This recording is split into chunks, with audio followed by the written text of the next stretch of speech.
nós temos edifício aqui, nós temos a oportunidade para exponer o que nós trabalhamos com nós no Departamento de Comunicação.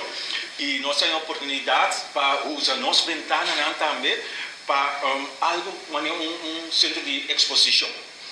Obviamente, a cana passa aqui, então nós queremos uso de oportunidade aí para mostrar também tudo o qual nós produzimos. Então, o posto de temporada de Covid, para passar Angua, nós põe riba nossa ventana.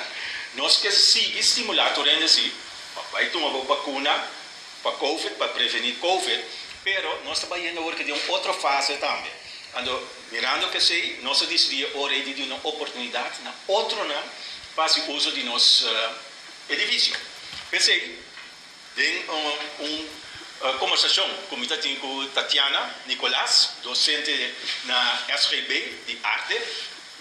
Ela disse se nós também vendemos nossa pintura na riba Plaza Wilhelmina. Então, eu digo, great, pero conosco aportar. Nós, como parte da entidade pública Bonaire, também que damos um aporte.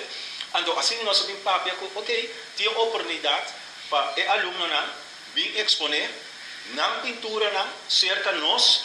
Então, mostra assim que nós está sostener também todos os artistas que nós temos aqui na Bonaire, para qualquer dia, que tem qualquer